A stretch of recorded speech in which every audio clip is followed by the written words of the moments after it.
Hi friends, welcome to twins vlog. இன்றைக்கி நம்ம ஒரு பிளாக் தான் பார்க்க போகிறோம். பிளாக்னால் வந்து இது ஒரு புது விதமான பிளாகு. அது என்ன அப்படின்னா, எங்கள் அக்கா வீட்டுக்கு போயிருந்தேன். அங்கே வந்து ஒரு ஆர்டர் சின்ன லெவலில் கேட்ரிங் வச்சு செஞ்சிகிட்ருக்கா. ஆக்சுவலாக ஃபஸ்ட்டு வந்து நானும் எங்கள் அக்கா வந்து அதை ஸ்டார்ட் பண்ணோம். பட் சில பிரச்சனைகளால் என்னால் அதை கண்டினியூ பண்ண முடியல. அவள் இதுவரையும் கண்டினியூ பண்ணிகிட்ருக்கா. சூப்பராக செய்வாள் அவள். ஸோ நேற்று தற்செயலாக நான் போகும்போது ஒரு 50 பேருக்கு சாப்பாடு வெஜ்ஜு சாப்பாடு ஆர்டர் வந்திருந்தது. அவள் செஞ்சிகிட்ருந்தா. அந்த ஃபுல் இதை வந்து நான் வீடியோ எடுத்தேன். ஸோ எப்பயும் போனால் அவள் செஞ்சால் நான் ஹெல்ப் பண்ணுவேன். பட் நேற்று வீடியோ எடுக்கணுங்கிறதுக்காக ஃபுல் அண்ட் ஃபுல் அவளே செஞ்சால் நான் வீடியோ மட்டும் எடுத்தேன். அதை உங்களுக்காக ஒரு பிளாக் மாதிரி நான் போட்டிருக்கேன். பாருங்கள், இதில் ஸ்பெசிஃபிக்காக எந்த ஒரு ரெசிபிஸும் இருக்காது. பட் வந்து ஒரு 1 ஹவரில் வந்து அவள் ஃபுல்லாக 50 பேருக்கு வந்து சாம்பார், ரசம், 2 கூட்டு, அப்பளம், பாயாசம் எல்லாத்தையும் 1 ஹவரில் ரெடி பண்ணியிருந்தா. ஸோ அந்த ஃபுல் வீடியோவை நான் உங்களுக்கு போடுறேன். உங்களுக்கு பிடிக்கும்னு நினைக்கிறேன். பாருங்கள், பிடிச்சா லைக் பண்ணி, ஷேர் பண்ணி, சப்ஸ்கிரைப் பண்ணுங்கள். தேங்க்யூ. ஸோ சமையலுக்கு தேவையான எல்லா ஜாமானையும் அவள் கட் பண்ணி வச்சுருக்கா. வெங்காயம், தக்காளி, சின்ன வெங்காயம் எல்லாத்தையுமே ரெடி பண்ணி பக்கத்தில் வச்சுப்பா. அப்போ தான் அவளுக்கு வேலை சீக்கிரமாக நடக்குங்கிறதுக்காக. ஸோ அந்த பக்கம் ஒரு அடுப்பில் வந்து குக்கரில் பருப்பு வேக வச்சுருக்கா. ஸோ அந்த பருப்பு வெந்தோடனையும் சாம்பார் வச்சுருவா. அந்த சாம்பாருக்கு வந்து தாளிச்சிட்ருக்கா. ஸோ தாளித்து வந்தோடனையும் சாம்பாருக்கு ரெடி பண்ணிடுவா. சாம்பார் ரெடி ஆகும்போதே சைட் பை சைடாக உருளைக்கிழங்கையும் குக்கரில் வச்சுட்டா. ஸோ இது 50 பேருக்குங்கிறதுனால கம்மியான அளவுங்கிறதுனால குக்கரில் வச்சுருக்கா. இதுவே ரொம்ப மக்களுக்கு செய்யணுன்னா அவள் வந்து சட்டியில் தான் வேக வைப்பாள். ஸோ சாம்பாருக்கு தாளித்து விட்டு ரெடி பண்ண போகிறா.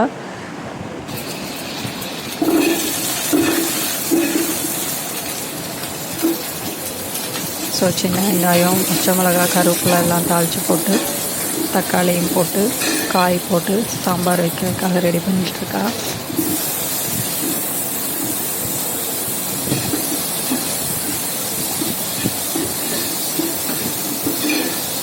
இது எப்படி இருக்கும்னா, நம்ம வீட்டில் எப்படி சாம்பார் வைப்போம், வீட்டு சமையல் எப்படி இருக்கும் அது மாதிரியே செய்வாள். அதனால் வந்து எங்கள் ஏரியாவில் வந்துட்டு இது ரொம்ப பேர் விருப்பப்படி இவக்கிட்ட ஆர்டர் கொடுப்பாங்க.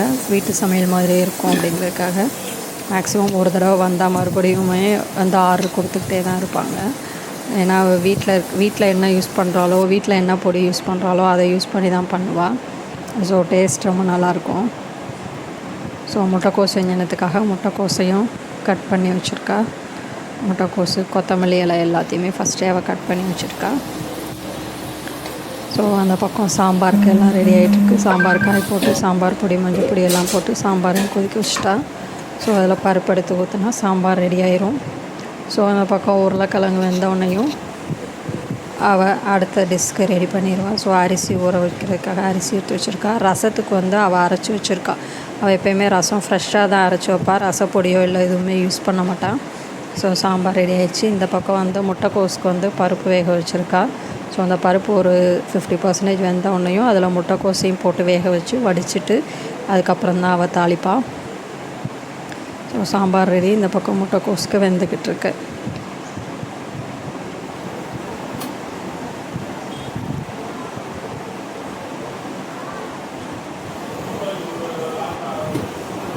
ஸோ சாம்பார்லாம் வெந்ததுக்கப்புறம் கடைசியாக பெருங்காயப்பொடியும், இது வெந்தயப்பொடி, இந்த வெந்தயப்பொடியும் பெருங்காயப்பொடியும் போட்டு சாம்பாரை இறக்குவா.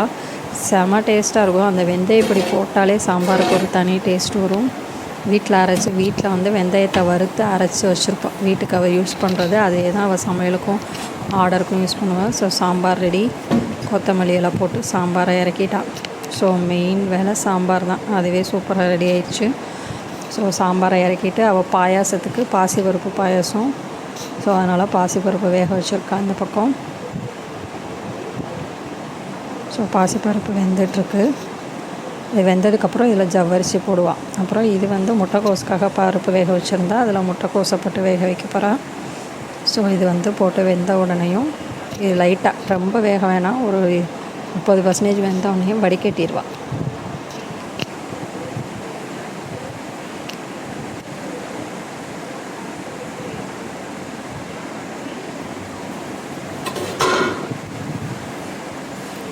ஸோ முட்டைக்கோஸ் வெந்துட்டுருக்கு. இங்கிட்ட உருளைக்கிழங்கு வேக வச்சு எடுத்துட்டா.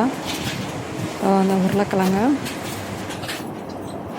எடுத்து நம்ம தோல் உரித்து அதை கட் பண்ணி வச்சுட்டா உருளைக்கிழங்கு மசாலாவுக்கும் ரெடி ஆயிரும். ஸோ முட்டைக்கோஸ் எடுத்து அந்த அது கண்ணாக அது ஒரு ஓட்டையாக இருக்கும் ஒரு சட்டி, அதில் போட்டு நல்லா எண்ணெயை நல்லா தண்ணியை இழுத்துருவாவ. ஸோ அந்த பக்கம் பாயாசத்துக்கு ஜவ்வரிசி வெல்லம் போட்டு ரெடி பண்ணி வச்சிட்டா. ஜவ்வரிசி போடுவா, ஆக்சுவலாக அந்த பாசிப்பருப்பு பாயசத்தில் ஜவ்வரிசி போடுவா, அது பார்க்கவே ரொம்ப அழகாக இருக்கும். ஸோ ஜவ்வரிசியும் வெல்லமும் போட்டுட்டு மில்க் மெய்டு ஊற்றுறான். மில்க் மெய்டு ஊற்றினா அது ஒரு ரிச் டேஸ்ட் இருக்கும். ஆக்சுவலாக சேமியா பாயசத்துக்குமே மில்க் மெய்டு ஊற்றுவா. பால் ஊற்றுறது பால் ஊற்றி அதுக்கு மேலே மில்க் மெய்டு ஊற்றுவா. அது ஒரு ரிச் டேஸ்ட்டு கொடுக்கும், சாப்பிடும்போதே ரொம்ப நல்லாயிருக்கும். ஸோ பாயாசத்துக்கும் எல்லாம் ஊற்றி ரெடி பண்ணிட்டா. ஸோ இதை தாளித்து கொட்டினா பாயாசமும் ரெடி. ஸோ அடுத்த ரசத்துக்கு என்ன பண்ணியிருக்கான்னா, பருப்பு வேக வச்சுருக்கா இல்லையா, அதில் கொஞ்சம் லாஸ்ட்டு பருப்பு தண்ணி வச்சு அதிலேயே ரசத்துக்கு பிசைஞ்சு வைப்பா. ஏன்னா ஃப்ரெஷ்ஷாக தான் அரைச்சிருப்பா மசாலாவை, அதிலே புளி தண்ணியை ஊற்றி பிசைஞ்சு வச்சுருவா. ஸோ இப்போ பாயாசம் ரெடி. பாயாசத்தை ஊற்றிட்டு அதுக்கு மேலே தாளித்து கொட்ட போகிறா. ஸோ பாயாசம் பார்க்க சூப்பராக இருக்குது.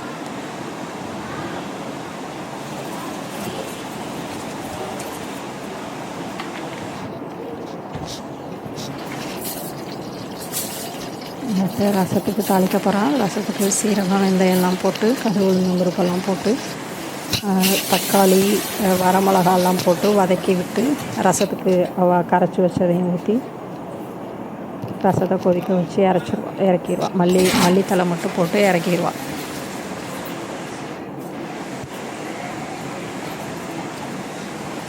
பாருங்கள், பார்க்கவே மசாலா ரசம் மாதிரி எவ்வளோ பருப்பு போட்டதுனால கலரே வித்தியாசமாக சூப்பராக இருக்குது. ஸோ இது எதுக்காக வெட் பண்ணி வச்சுருக்கான்னா, இது உருளைக்கிழங்குக்கு நீட்டமாக கட் பண்ணி வச்சுருக்கான். ஸோ முட்டைக்கோஸில் இருக்க தண்ணியெல்லாம் வற்றிடுச்சு. வடிஞ்சோடனையும் நம்ம முட்டைக்கோஸ் தாளிக்கிறதுக்கு வெங்காயம் பச்சை மிளகாலாம் ஆல்ரெடி கட் பண்ணி வச்சிட்டா. ஸோ ரசமும் கட்டிடுச்சு. ஸோ ரசத்தை இறக்கிட்டு முட்டைக்கோஸுக்கு தாளிச்சிருவா. இந்த பக்கம் சாப்பாட்டுக்கு தண்ணி ரெடி பண்ணிட்டான்.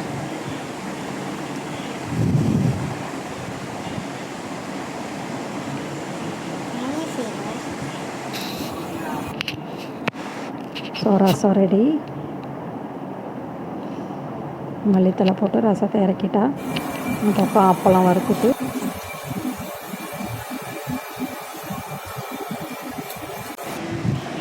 ஸோ அப்பளத்தை வறுத்தெடுத்துட்டு முட்டைக்கோஸ் தாளிக்கிறதுக்காக கடுகு உளுந்தம் பருப்பு போட்டுட்ருக்கா.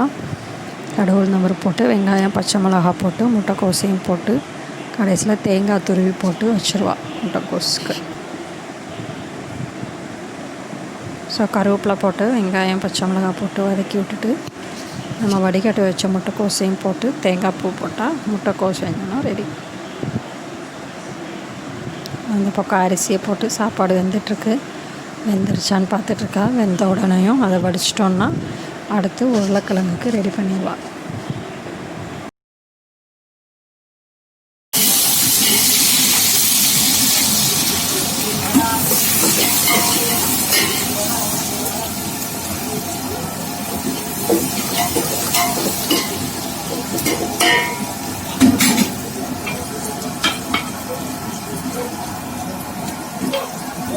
வந்துருச்சா?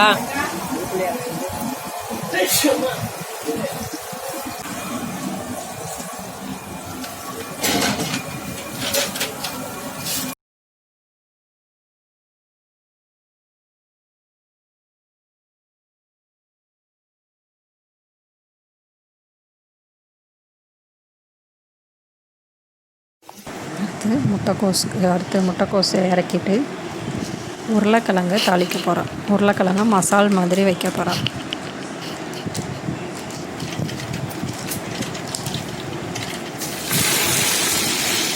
வெங்காயத்தை போட்டு நல்லா வதக்கிட்டு உருளைக்கிழங்கையும் நல்லா தோலை உரிச்சிட்டு இது பண்ணி வச்சுருப்போம் இல்லையா, அதையும் போட்டு வத்தப்பொடி கொத்தமல்லி பொடி சீரகப்பொடி எல்லாம் போட்டு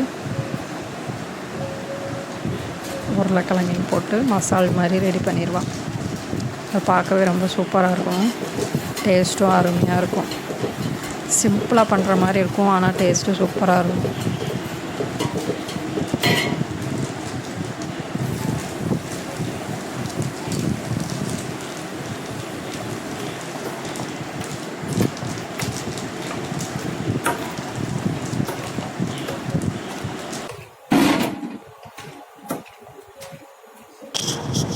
ஸோ எல்லாத்தையும் பேக் பண்ணி ஆட்டோவில் ஏற்றியாச்சு. ஸோ 1 ஹவரில் முடிச்சிட்டா. 11:15க்கெல்லாம் ஆட்டோ ஏறி போயாச்சு. ஸோ அவ்வளோதான். ஸோ அந்த வீடியோ உங்களுக்கு பிடிக்கும்னு நினைக்கிறேன். பிடிச்சிருந்தா லைக் பண்ணி, ஷேர் பண்ணி, சப்ஸ்கிரைப் பண்ணி